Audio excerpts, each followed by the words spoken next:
EP. Jayarajan LDF convener സ്ഥാനം ഒഴിയും. രാജ്യസന്നദ്ധത അറിയിച്ച് EP. കണ്ണൂരിലേക്ക് മടങ്ങി. ഇ.പിയുടെ BJP കൂടിക്കാഴ്ച ഉൾപ്പെടെ ഇന്നലെ സംസ്ഥാന കമ്മിറ്റിയിൽ ചർച്ചയായിരുന്നു. കൂടുതൽ വിവരങ്ങൾ AK സ്റ്റെഫിൻ നൽകും. സ്റ്റെഫിൻ, നമസ്കാരം. ഒരുപാട് വിവാദങ്ങൾ ഈ അടുത്തിടെയായി ഉണ്ടായിരുന്നു. BJP പ്രഭാരിയുമായുള്ള കൂടിക്കാഴ്ച, അന്തർധാര സജീവമാണ് തുടങ്ങിയ കാര്യങ്ങളൊക്കെ പറഞ്ഞ് നിരവധി ആരോപണങ്ങൾ ഉണ്ടായിരുന്നു. അതിനു മുൻപാണെങ്കിൽ വൈദേകം റിസോർട്ടുമായി ബന്ധപ്പെട്ട ചർച്ചകളായിരുന്നു. അങ്ങനെ ഒരുപാട് ആരോപണങ്ങളിൽ പെട്ടപ്പോഴൊന്നും രാജി ഉണ്ടായില്ല. പക്ഷേ ഇത്തരത്തിൽ ഒരു യോഗത്തിന് ശേഷം ഇങ്ങനൊരു തീരുമാനമെടുക്കാൻ എന്തായിരിക്കും കാരണം? മോത്തി, ഇ.പി. ജയരാജൻ്റെ രാജിയെ സംബന്ധിച്ച് കുറച്ച് നാൾ മുമ്പ് CPM-ൻ്റെ സംസ്ഥാന സെക്രട്ടറി ആയിട്ടുള്ള MV ഗോവിന്ദനോട് മാധ്യമപ്രവർത്തകർ ചോദിച്ചപ്പോൾ അതൊരു അടഞ്ഞ അധ്യായമാണോ എന്ന് മാധ്യമപ്രവർത്തകർ ചോദിച്ചപ്പോൾ അല്ല എന്നുള്ളതായിരുന്നു അന്ന് അദ്ദേഹത്തിൻ്റെ മറുപടി.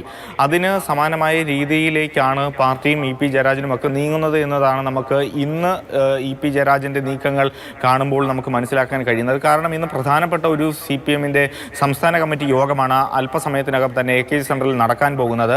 അതിനിടെയാണ് LDF കൺവീനർ അതിൽ പങ്കെടുക്കുന്നില്ല എന്നുള്ളൊരു വിവരം വരുന്നത്. അദ്ദേഹം കണ്ണൂരിലേക്ക് തന്നെ മടങ്ങുന്നു എന്നുള്ളതാണ് നമുക്ക് മനസ്സിലാക്കാൻ കഴിയുന്നത്. അതുകൊണ്ട് തന്നെ ഈ LDF പ്രകാശ് ജാവദേക്കറുമായുള്ള കൂടിക്കാഴ്ചയാണ് ഈ പാർട്ടിക്കുള്ളിൽ ഇ.പിയെ വലിയ തോതിൽ പ്രതിസന്ധിയിലാക്കിയത്. കാരണം മറ്റ് പല വിവാദങ്ങളും അടിക്കടി ഇങ്ങനെ വിവാദങ്ങളൊക്കെ ഉണ്ടാക്കുന്നുണ്ടോ, അല്ലെങ്കിൽ ഈ വൈദേകം റിസോർട്ടുമായിട്ട് ബന്ധപ്പെട്ടുള്ള വിവാദം, അല്ലെങ്കിൽ അത്തരത്തിലുള്ള വിവാദങ്ങളൊക്കെ ഉണ്ട് എങ്കിൽ പോലും ഏറ്റവും അധികം പാർട്ടിയെ, പ്രത്യേകിച്ചും ദേശീയ നേതൃത്വത്തെ അടക്കം ചൊടിപ്പിച്ചത് ഈ BJP ബന്ധമാണ്. പ്രത്യേകിച്ചും തിരഞ്ഞെടുപ്പിന് സമയത്ത് LDF-ന് തന്നെ വലിയ തോതിൽ പ്രതിസന്ധിയായത് ഇ.പിയും ജാവദേക്കറും തമ്മിലുള്ള കൂടിക്കാഴ്ചയായിരുന്നു.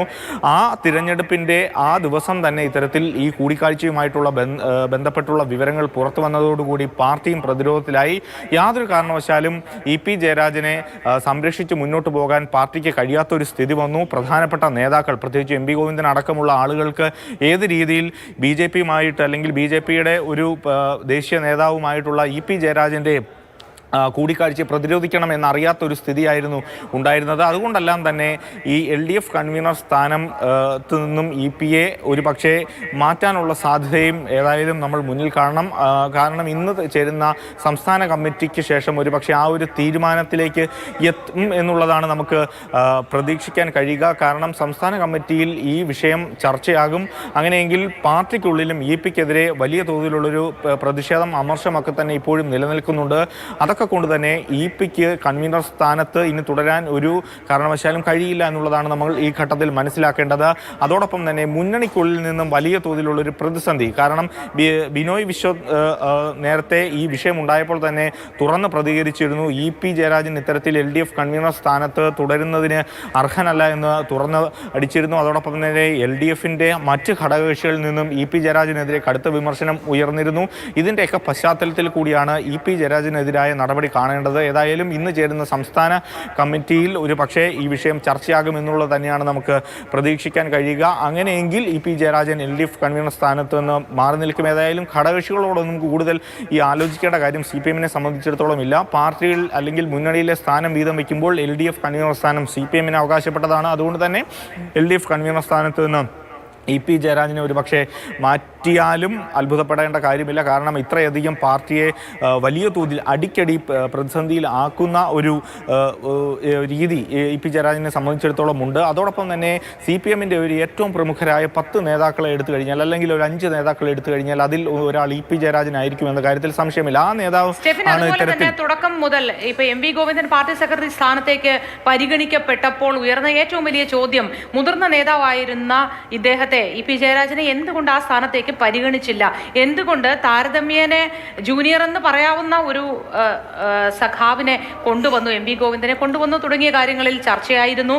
ഒപ്പം ഒരു പരിഭവം ഇ.പി. ജയരാജന്റെ ഭാഗത്തു നിന്ന് പലപ്പോഴും നമ്മൾ കണ്ടിട്ടുമുള്ളതാണ്.